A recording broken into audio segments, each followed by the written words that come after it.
Assalamualaikum warahmatullahi wabarakatuh. Mari kita baca basmalah terlebih dahulu sebelum kuliah kita mulai. Bismillahirrahmanirrahim. Kita akan lanjutkan kuliah untuk perencanaan produksi dan penjadwalan.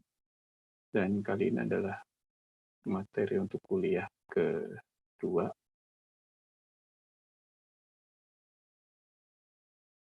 Di sini kita akan mempelajari mengenai aspek-aspek dari perencanaan produksi.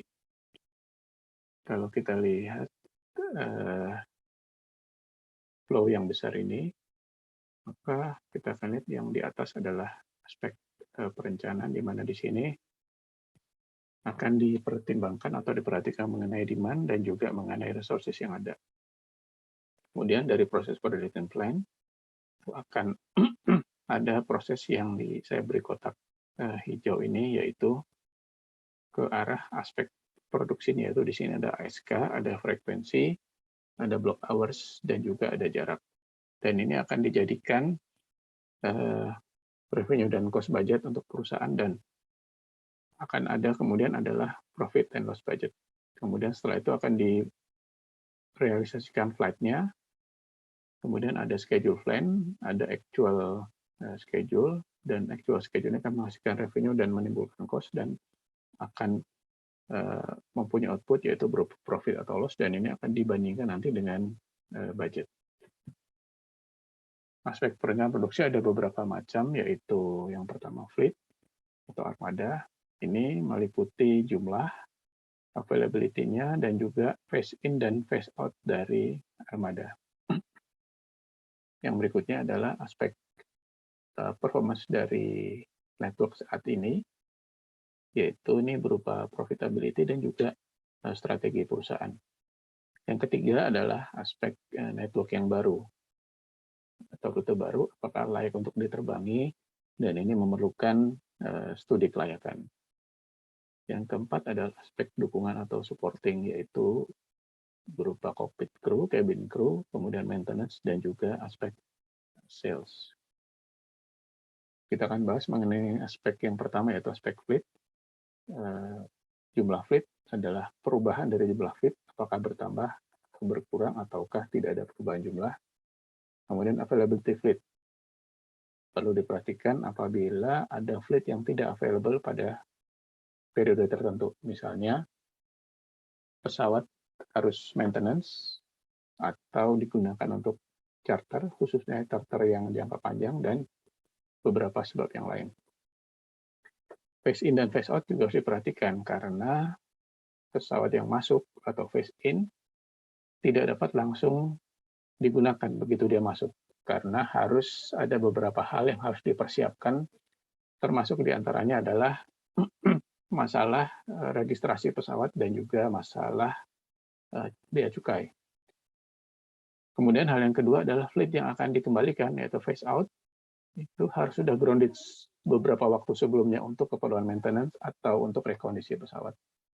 Biasanya dalam pembuatan perencanaan produksi, pesawat yang baru masuk itu baru akan di-assign atau akan digunakan di network itu di bulan berikutnya. Kenapa demikian? Karena kadang masuknya pesawat itu bisa saja meleset dari tanggal yang sudah direncanakan sebelumnya. Jadi bisa saja tadinya di state tanggal 10 misalnya di suatu bulan, kemudian karena satu dan lain hal mundur ke akhir bulan misalnya, sehingga untuk supaya planningnya bisa lebih aman, maka pesawat baru akan dihitung assignment-nya di bulan berikutnya. Kemudian khusus pesawat yang phase out untuk keperluan rekondisi sebelum dikembalikan ke lessor, itu biasanya 2 bulan sebelumnya sudah grounded atau tidak bisa digunakan, sehingga sudah harus dikeluarkan dari availability fleet. Saya akan jelaskan mengenai beberapa skenario yang mungkin ada.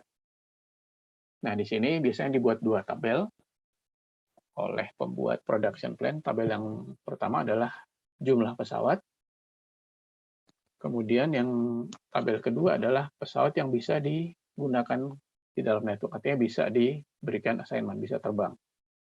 Ini bisa saja ada perbedaan karena beberapa sebab yang tadi saya sampaikan. Kita akan coba lihat kasus-kasusnya seperti apa.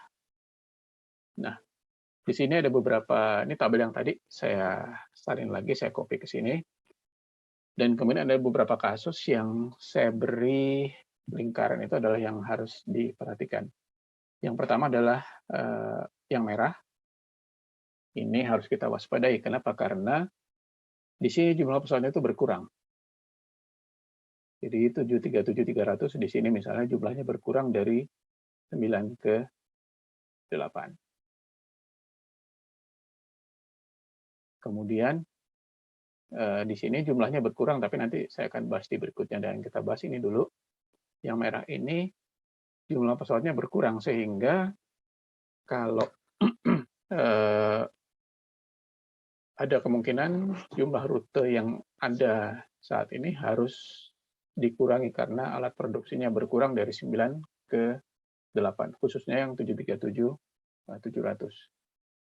Nanti rekan-rekan di bagian schedule akan coba melihat apakah kekosongan dari pesawat ini bisa diganti oleh pesawat yang lain, khususnya yang setipe ya, yaitu di sini adalah 737-800. Mereka nanti akan lihat mungkin atau tidak. Bisa mungkin, bisa tidak, sangat tergantung ke rotasi pesawatnya. Jadi ini harus sangat diperhatikan di sini. Jadi kalau ada rute baru yang akan dibuka di sini, lebih baik rute barunya ditunda, karena jangan sampai nanti rute baru dibuka belum lama sudah harus ditutup kembali karena pesawatnya tidak available di bulan berikutnya. Kemudian kasus kedua adalah yang saya beri lingkaran kuning. Di sini ada penambahan pesawat, ada pergantian jenis pesawat ya.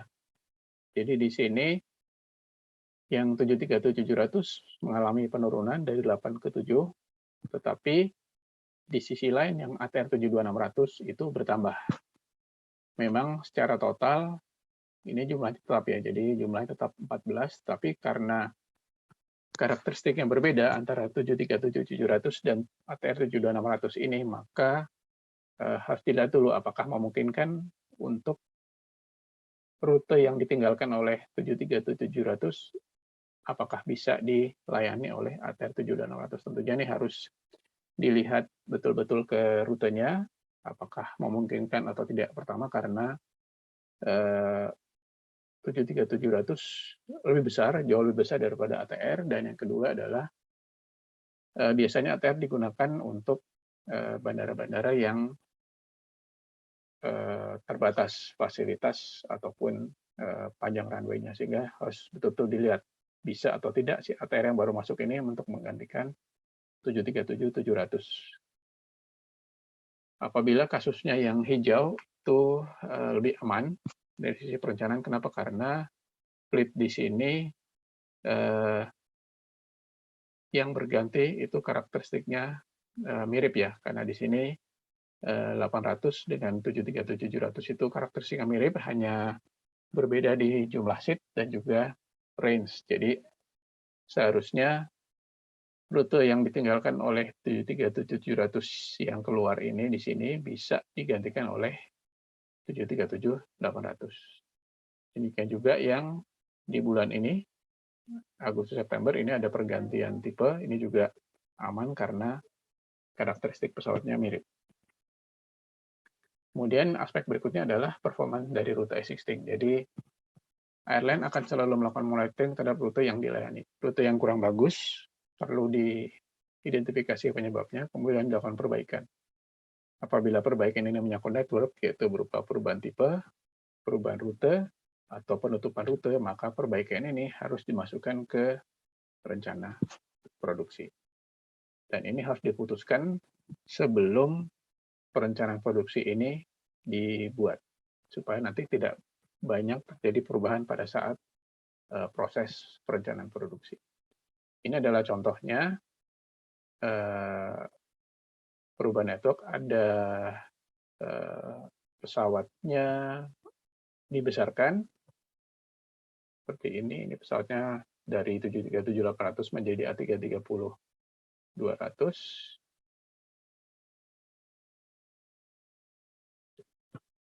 Kemudian ini contoh berikutnya.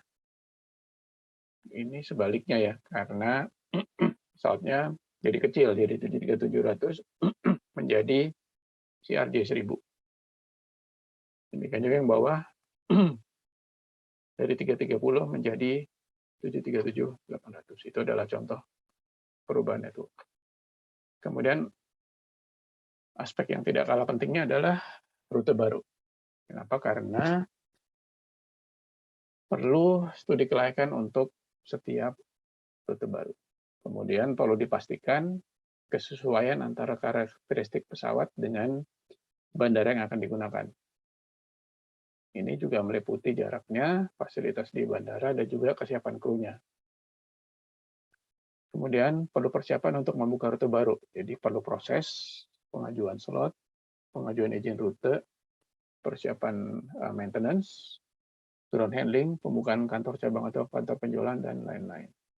Untuk maintenance harus betul-betul diperhatikan agar supporting dari sisi maintenance sudah siap pada saat rute baru dibuka, karena apabila supporting maintenance-nya tidak siap, itu bisa mengganggu operasional rute baru tersebut. Kemudian jangan lupa bahwa perlu persiapan juga untuk melakukan penjualan rute baru. Apabila tidak ada persiapan atau pembukaannya terlalu mepet, maka ada kemungkinan rute baru tersebut pesawatnya akan kosong atau revenue-nya berkurang. Yang terakhir adalah aspek supporting. Yang pertama adalah cockpit crew dan cabin crew. Biasanya setelah rencana produksi, dalam proses rencana produksi akan dihitung kebutuhan cockpit dan cabin crew. Nah, apabila data belum cukup, perlu diantisipasi dengan menambah kru. Jadi melakukan rekrutmen, atau kalau tidak bisa, produksi perlu dikurangi. Kemudian supporting dari maintenance, perlu dicek apakah perubahan jumlah dan tipe pesawat dapat diakomodasi. Jadi kadang-kadang di stasiun tertentu yang tipe pesawatnya itu belum dilayani, perlu persiapan lebih lama. Apakah teknisinya, apakah ground handlingnya. Jadi harus betul-betul dipersiapkan dari awal. Apalagi kalau pesawatnya akan menginap di sana atau drone, itu betul-betul perlu disiapkan dari sisi maintenance-nya. Kemudian dari sisi sales, tentunya mereka perlu persiapan untuk penjualan akibat adanya penambahan kapasitas atau pembukaan rute baru. Demikian untuk materi pada kuliah kedua ini mengenai aspek-aspek perencanaan produksi. Terima kasih, mohon maaf apabila ada kekurangan. Mari kita baca alhamdulillah karena kita telah berhasil menjalankan kuliah pada hari ini. Alhamdulillahirabbil alamin. Terima kasih. Assalamualaikum warahmatullahi wabarakatuh.